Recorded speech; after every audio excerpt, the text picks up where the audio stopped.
Hey everybody, it's Aluna Michaels, Esoteric Astrologer. I wanted to talk to you about the events of September 2021. So hello. First of all, I want to start by saying a major thank you and recognition and shout out to the guys at Know Yourself podcast. Thank you, especially Daniel, for talking about me and sending people to me, and all wonderful, amazing people. And if you don't know Thyself podcast, you should check it out. It's very cool stuff that they're doing over there. So thanks again, guys. Okay, so this month we're going to have a Mercury retrograde at the end of the month. But we've talked about before that Mercury does a pre-retrograde kind of thing. It's called the shadow. So we go into that shadow on September 10th, and Mercury doesn't go retrograde, September 7th, and Mercury doesn't go retrograde till the 27th, and it will stay retrograde till October 17th. So I'm going to talk about the Mercury retrograde next month too, but it's going to be retrograding in the sign of Libra, and Mercury is your thinking, right? And it can be time with yourself. I always talk about that with Mercury retrograde, like really being able to work even deeper with meditation, or developing your intuition, or even your dreams and things like that, and feeling a sense of inner connection, inner communication, since Mercury's communication. And when Mercury does turn retrograde late in the month, it's interesting because on one level, it's going to be making a trine, which is an easy flow of energy, to Saturn, because the Mercury will be in Libra, which is an air sign, and then Saturn's in Aquarius, which is an air sign, and that is, kind of sets the tone for the Mercury retrograde. But also, at the same time, Mercury will square Pluto, and squares are more challenging. So just talking about that throughout the month. And then when, I made a mistake. When Mercury goes retrograde, it's going to be trining Jupiter in Aquarius. And then when it goes direct in October, it'll be trining Saturn. So that's pulling in. Sorry about that. So we're going retrograde, Jupiter trining Mercury, and then squaring Pluto. So the trine to Jupiter is big, and Mercury's your thinking. So it's big thinking, it's big dreams, The square to Pluto can be like, when it's working with Mercury like that, things you're paranoid about, things you're worried about, So that combination can be, kind of surrendering these things you're worried about, which is that Pluto part, and lifting it to a higher solution, which is Jupiter. Like if you think about it, when you're worried, your mind gets like small, right? That's kind of like the Mercury-Pluto idea. But when you relax, and I don't want to say surrender, like, yeah, bad things are happening, but move into a space like, okay, this is what I'm dealing with, or this is what's going on, and then seeing what is the bigger picture that you might be not able to see. Like, I'm really into brain science. When we're in fight or flight, which is more of that Mercury-Pluto, it's your amygdala, which puts out the stress hormones, right?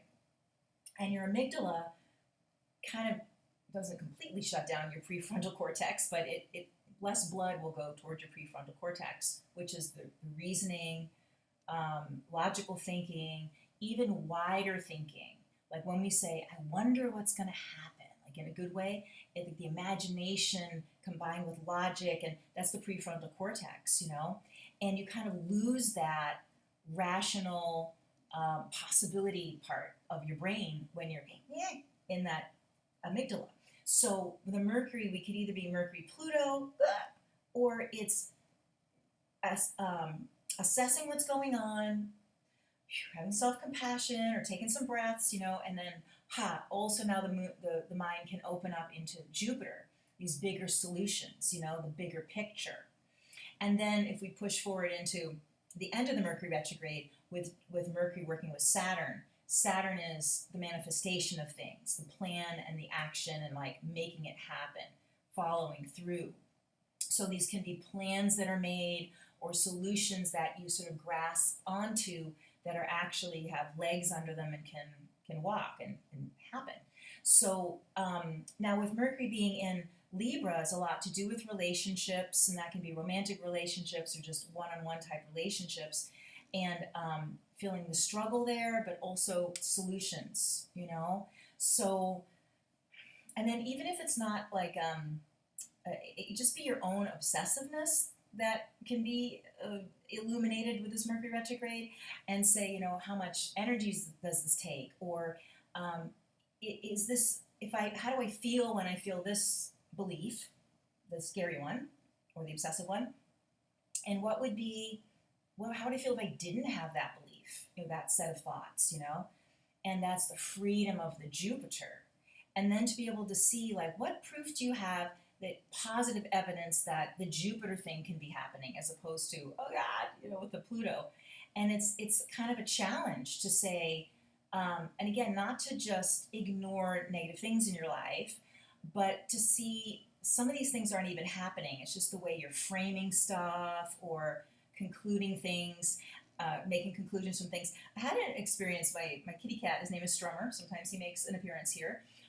He likes to eat his dinner outside. I call it eating al fresco. And I put the bowl outside sometimes, and then I bring it back in, and when he's done eating outside, he comes in.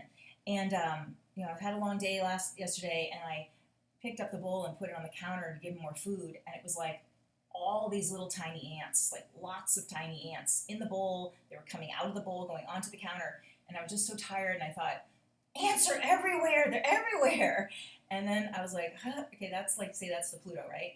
And then I thought, well, ants aren't really everywhere, and there's not a million ants. I think I said a million ants are everywhere. There's a whole lot. I can't count them, but there's a lot.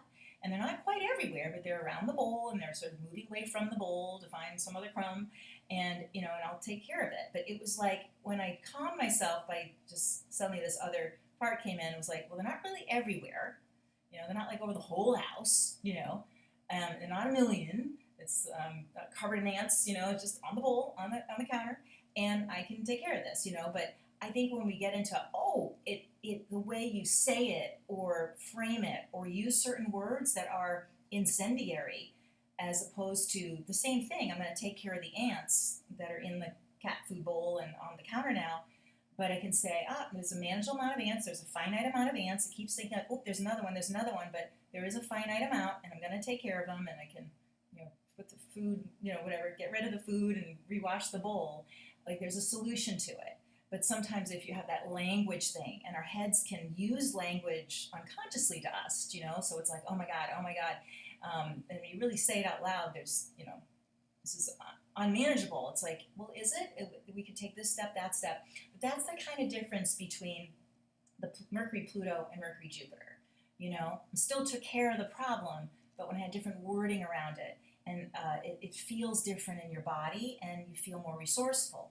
So the whole month here, and even going into the middle of October, thinking about what words am I using, and what beliefs do I have around what words are in those beliefs I chronically say to myself, even unconsciously. And that's part of Mercury retrograde, being able to go into the depths of your mind and say, what am I actually saying to myself, or what does my mind say to me? And some weird, you know, other person in there kind of thing, and say, I don't like what this is saying, and can I refute this, or say, what's the evidence against this, you know? And choose a different belief that makes you feel different inside, and you're still addressing your life, you know, but with less stress, you know. So I think this Mercury retrograde is going to be a lot like that. The other thing here is that, and this kind of goes in this similar pattern, we have a full moon on September 20, and it's going to be, of course, the sun opposes the moon right at a full moon, so the sun is in Virgo, the moon will be in Pisces, and the planet Neptune is also in Pisces for 14 years, and so it's going to be near that moon, real close to it. And Pisces and Neptune are very similar. They can be like this big expanse, you know, I could say the ocean, like, wow, the ocean, that's Neptune, that's Pisces. But also it could be like the fear, if someone feared the ocean, you know, it's just this big vastness. So when we have the full moon, it can kind of amp up that feeling of, there's such this big picture, I don't know what to do, you know, or again, these worries and unfounded fears, you know. And then the planet Mars is also going to be kind of close to the sun, and that kind of fuels things. It, you know, it steps on the gas, you know. So that same idea of like, because one of the things that Virgo is actually is pretty logical, and Pisces or Neptune could also be a bigger picture of how to see it. So it could be the worrisomeness or toning it down and using the different specific words to feel different inside. And so there's that similar theme with that full moon. So that just again is, I always look for that when it's repeated, okay? So, and you know, full moons just are for a day or so, but they kind of dredge things up and amp things up. So it's even more focused in on, you know, let's be aware of what we're thinking and how it's making us feel. And especially if you're an empath type person, that Pisces moon, you know, it can get really, you're kind of diving into other people's concerns or feeling their worries and or becoming overly responsible for their situations, and making sure you're empowering people around you rather than like just diving in and getting anxious with them or something. Or even like not knowing why your mood changed, but somebody else had the mood and you don't even realize they did, and you're looking out for sudden mood shifts, you know, when you're empathic. That's always important, you know. It's like, is this really my fear, you know, or my anger or whatever? So let's see. One of the other things to talk about is that Mars, I mentioned Mars is going to be close to the sun during that full moon. So Mars is going to move into Libra. Mars changes signs every 2 months or so. So it'll be in Libra for a little while. But it moves in the second half of September. And Mars in Libra will make a trine, this good flow of energy, to Saturn. So the Mars and the Saturn do that nice dance in September. And like I said, when Mercury goes direct, also in Libra, that will make the trine to Saturn. And Mars will have moved on by that point. But there's this idea of, with Mars is taking action, and Saturn is very balanced in how you take those actions. And also if you're starting a new habit, like say with changing your thoughts and relabeling experiences that don't feel so, you know, Saturn and Mars, that can help to root a new habit, because the Mars is just doing something, whereas the Saturn is consistent and something that's stable. It can help you continue to do it, you know, and have it as a real impact. Like, wow, that really shifted me when I tried those relabeling things or reframing things. And, you know, so that also can be some fuel, a counterbalance to the intensity of the Mercury retrograde, or help you to move to the other side, you know, of how you're using your mind or whatever. You know, I think about when British people tend to say like, oh, it's a bit this, you know, you go outside, like I live in Florida, it's like, you know, the heat can melt you. So it's a bit warm, you know, and sometimes I think doing that in your mind is good when you say, to soothe when it feels like extreme and you want to use extreme words and you know, all of that. You kind of pretend you're British and use those kind of terminologies, you know, it can kind of help. So, and that Mars and Saturn, it's like, we can do this, there's a way to do this is working, I can continue to do this, so it's really positive. The one thing that's interesting to be aware of too is that Venus is moving into Scorpio, which Venus is money, it's also love. Scorpio is very intense, you know, and passionate and deep. But Venus is going to oppose Uranus. And Uranus, just to watch out for if you are single, like, you know, like falling madly in love, you know, because Uranus can make it be a breakneck pace and just sort of throwing caution to the wind or something. And it's so real, it's Venus in Scorpio, and then it's like, wait, what am I doing, you know? So just sort of tread lightly if you're single or whatever.